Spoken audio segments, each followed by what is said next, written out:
Baik, terima kasih. Saya Suryani Tangdiaga dengan NIM 250401020097.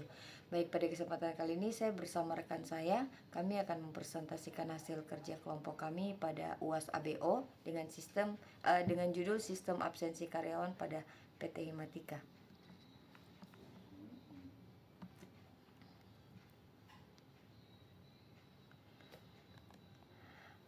Ya, dari diagram use case ini menjembatani masalah operasional tersebut menuju tindakan perbaikan, di mana prosesnya dimulai dari identifikasi masalah, kemudian kita melakukan pengumpulan data, analisis mendalam, kemudian merumuskan tindakan perbaikan melalui desain sistem OML ini, dan yang terakhir akan ada tahap evaluasi.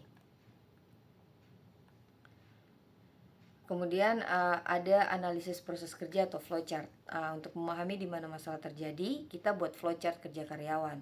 Alurnya dimulai dari kedatangan, kemudian bekerja hingga ada titik keputusan penting, yaitu apakah ordernya naik.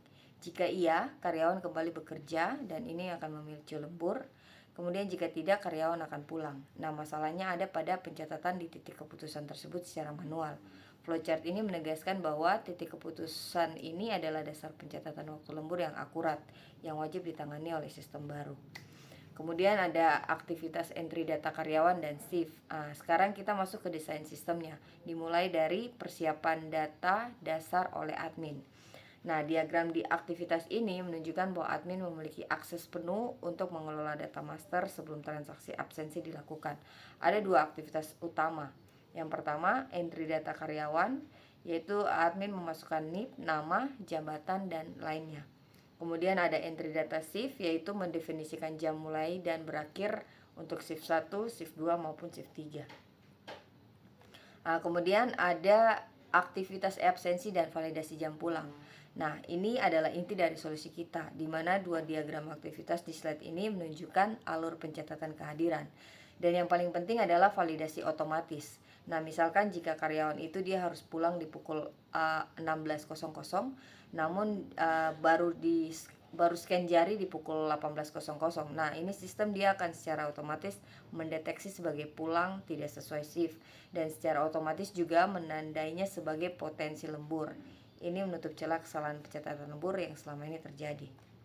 Kemudian yang terakhir, aktivitas melihat laporan absensi dan overtime. Nah, setelah data masuk, sistem baru menyajikannya untuk monitoring. Nah, diagram aktivitas ini memperlihatkan ada 4 jalur laporan yang bisa diakses oleh manajemen. Ada 4. Yang pertama, absensi seluruh karyawan. Isinya tentang ringkasan harian bulanan. Kemudian overtime seluruh karyawan, isinya data agregat lembur dan per departemen. Ketiga, absensi per karyawan, isinya rincian kehadiran individu. Terakhir, overtime per karyawan, isinya rincian jam lembur individu. Nah, ini memastikan transparansi dan kemudahan pemantau operasional. Oke, baik, demikian dari saya, akan dilanjutkan oleh rekan saya. Terima kasih. Baik, selanjutnya saya ambil alih struktur sistem dengan kelas diagram. Model data menghubungkan identitas, shift, dan rekaman waktu. Di sini kita ada beberapa kelas diagram. Pertama, kelas karyawan. Di sini propertinya yaitu NIP dengan tipe data string, nama string, shift, yaitu menggunakan objek dari shift kerja, sidik jari dengan tipe data teks. Lalu untuk metodenya ada input data, lalu ada lihat data. Untuk shift kerja di sini menggunakan properti nama, lalu waktu dengan metode input data, lihat data. Kemudian diagram kelas raw data absensi, ada properti NIP, shift, waktu dengan metode absen. Shift kerja dengan properti NIP, shift, dan waktu.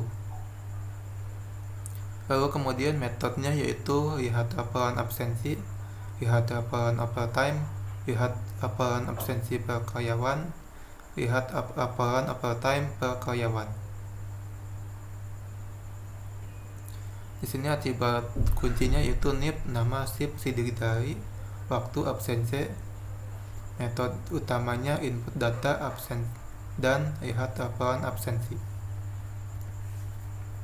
Kemudian berikut ada komponen sistem absensi. Arsitektur modular memudahkan pengembangan dan pemeliharaan. Di sini ada program utamanya yaitu main program yang memiliki dependensi terhadap paket data absensi dan paket laporan absensi.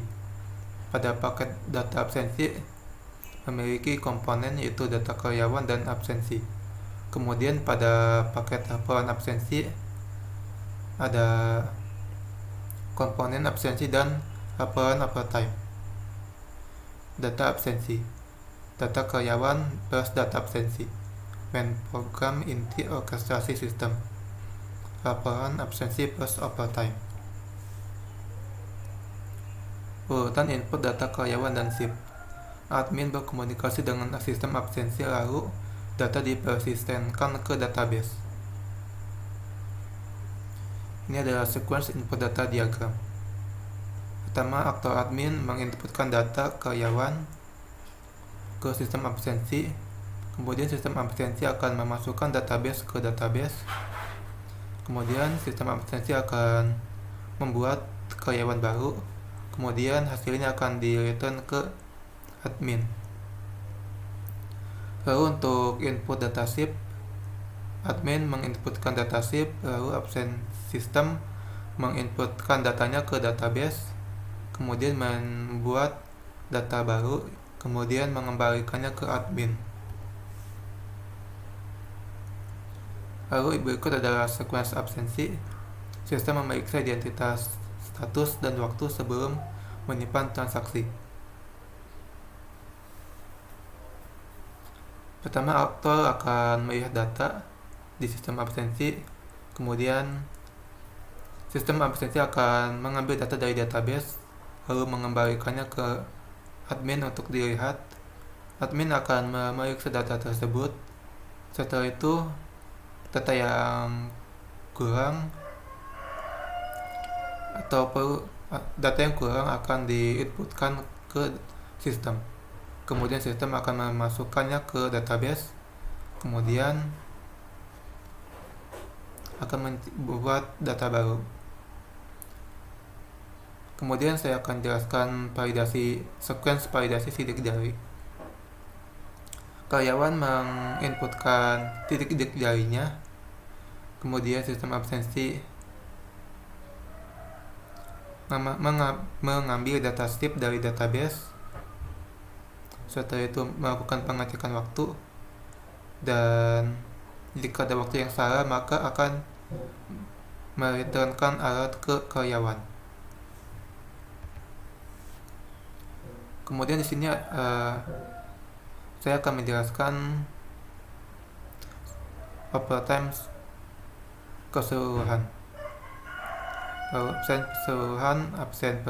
Absensi per karyawan serta overtime per karyawan. Akses laporan mendukung monitoring operasional dan penghitungan upah lembur.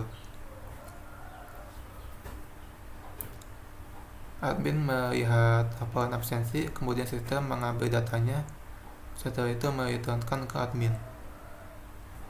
Kemudian untuk absensi per karyawan, karyawan akan melihat laporan absensi, kemudian sistem mengambil datanya dari database, kemudian database mereturnkan ke karyawan. Overtime seluruh, admin melihat laporan overtime, sistem mengambil laporan dari database, kemudian database memberikan hasilnya ke admin. Untuk overtime per karyawan melihat laporan overtime, kemudian sistem akan mengambil datanya, kemudian datanya dikembalikan ke karyawan. Kesimpulan, data lembur yang akurat, upah yang lebih andil. Kesimpulannya, sehingga akar masalah pencatatan jam lembur teratasi, administrasi menghitung upah secara lebih cepat dan akurat, evaluasi menunjukkan peningkatan akurasi data dan kepuasan karyawan. Baik, itu saja yang bisa saya sampaikan. Mohon maaf apabila ada salah. Assalamualaikum.